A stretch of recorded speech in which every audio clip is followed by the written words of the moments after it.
जय हिंद दोस्तों, आप लोग का अपना यूट्यूब चैनल मार्जिन में आप सभी का स्वागत है। आज गणतंत्रता दिवस है। आप सभी को तहे दिल से गणतंत्रता दिवस की हार्दिक बधाई, हार्दिक शुभकामनाएं माँ अर्जुन के तरफ से आपको और आपके परिवार के लिए, पूरे देश के निवासियों के लिए। ठीक है, आज क्लास 10 का बिहार बोर्ड का, यूपी बोर्ड का लघु उत्तरीय प्रश्न होगा जो सामाजिक विज्ञान का होगा, सोशल साइंस का। आए समझ में, ये कहीं ना कहीं प्रश्न सीधे बिहार बोर्ड या यूपी बोर्ड के 2025 के लिए एक रामबाण साबित होगा। ये तिरंगा वाली सीरीज होगी। कौन सा सीरीज होगी? तिरंगा वाली प्रश्नों का सीरीज जो सीधे पेपर में छपेगा। देखिए यहाँ पे लिखा गया है तिरंगा वाली प्रश्नों की सीरीज जो सीधे पेपर में क्या होगा? छपेगा। ठीक है, आप लोग पूरे शिद्दत के साथ पूरे वीडियो तक बने रहेंगे। आज का एक शायरी होगा कि आज का शायरी एक अच्छा हुआ आपके वेतन के लेकर कि क्या पता कब मौत का पैगाम आ जाए, क्या पता कब मौत का पैगाम आ जाए, क्या पता कब जिंदगी की आखिरी शाम आ जाए, इंतजार है उस दिन का है मेरे दोस्त, ये जिंदगी वतन के काम आ जाए। ठीक है, आज पहला क्वेश्चन जानेंगे, खनिज की संरक्षण एवं प्रबंधन से आप क्या समझते हैं। पहले जान लेंगे खनिज क्या होता है। खनिज देखिए, एक प्रकार के खनिज जो होता है पृथ्वी के अंदर जो छुपा हुआ रहता है, यानी इसको परिभाषा में कह सकते हैं कि पृथ्वी को खुदाई करने पर जिस पदार्थ की प्राप्ति होती है उसे खनिज कहते हैं। आए समझ में, जो खनिज के दो प्रकार होते हैं, धात्विक खनिज और अधात्विक खनिज। भारत में लगभग कितने खनिज पाए जाते हैं? 100। ये भी बात याद रखेंगे, जैसे पेट्रोल, कोयला, डीजल, गैस, ये सब क्या है? अभ्रक, सब एक खनिज है, याद रखेंगे।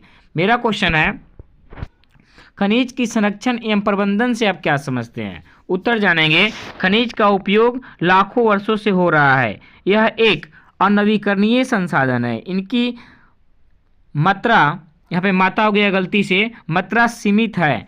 इनका पुनर्निर्माण असंभव है। अतः खनिज की संरक्षण एवं प्रबंधन आवश्यक है। सही बात है, इसको समझेंगे तो ये खनिज जो है एक प्रकार के, आप तो जानते हैं कि अनवीकरणीय संसाधन है। जैसे कोयला ले लेते हैं या पेट्रोल। एक बार आप पेट्रोल बाइक में डलवाते हैं तो चला कर उसको उड़वा देते हैं, वो फिर आ पाएगा? नहीं आ पाएगा। तो हम लोग क्या करेंगे? खनिज का बचाव करेंगे। जैसे मान लीजिए कहीं नज़दीकी में जाना है तो साइकिल से चले जाएंगे या पैदल भी जा सकते हैं। तो इस तरह क्या होगा? खनिज का बचाव होगा, संरक्षण होगा। इसी को हम कह सकते हैं खनिज का संरक्षण एवं प्रबंधन। आए समझ में, जो आने वाली पीढ़ी के लिए उपयोगी होगा। क्वेश्चन 2 है, जल संकट क्या है।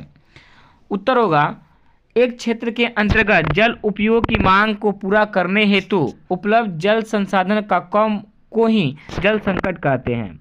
भारत में जल संकट की समस्या को दक्षिण और उत्तर पश्चिम भाग में इंगित किया जाता है। यानी जल का कमी होना ही क्या कहलाता है? जल संकट। आपको 2 बाल्टी पानी की आवश्यकता है और आपको मिला कितना? 1 बाल्टी। तो कहीं ना कहीं क्या है? जल की कमी है, जल का संकट है। इस प्रकार हम कह सकते हैं। आए समझ में, जो भारत के दक्षिणी और पूर्वी पश्चिमी भाग में ज़्यादातर ऐसी समस्याएं दिखती है, जल का कमी, जल का कमी। क्वेश्चन 3 है, रेशम मार्ग क्या है। अभी क्वेश्चन बहुत ही इंपॉर्टेंट होगा, बिहार बोर्ड यहाँ से प्रश्न उठाता है। ठीक है, उत्तर जानेंगे, यह मार्ग चीन से शुरू होकर पश्चिम एशिया के रास्ते यूरोप तक जाता था। रेशम व्यापार में इसका मार्ग का महत्व इतना अधिक था कि इसका नाम रेशम मार्ग पड़ गया। सही बात है। रेशम मार्ग देखा जाए तो ये शुरू हो कहाँ से होता है? चीन से शुरू होकर पश्चिम एशिया के रास्ते यूरोप तक जाता था। और उस मार्ग में रेशम का इतना महत्व हो गया, इतना मांग हो गया कि उस मार्ग का ही नाम पड़ गया रेशम मार्ग, रेशम सड़क। आए समझ में, मार्ग मतलब सड़क। क्वेश्चन नंबर 4 है, शहर के उद्भव में मध्यम वर्ग की भूमिका किस प्रकार रही। तो उत्तर हो जाएगा, शहर के उद्भव में मध्यम वर्ग की महत्वपूर्ण योगदान रहा। एक नए शिक्षित वर्ग का जन्म हुआ जिसके अंतर्गत डॉक्टर, शिक्षक, इंजीनियर, वकील, बुद्धिजीवी, लेखक, कवि आते थे। इनकी आर्थिक स्थिति थी, तो स्थिति भी इनकी अच्छी थी इसके हिसाब से। ठीक है, क्वेश्चन नंबर 5 है, सकल घरेलू उत्पाद क्या है।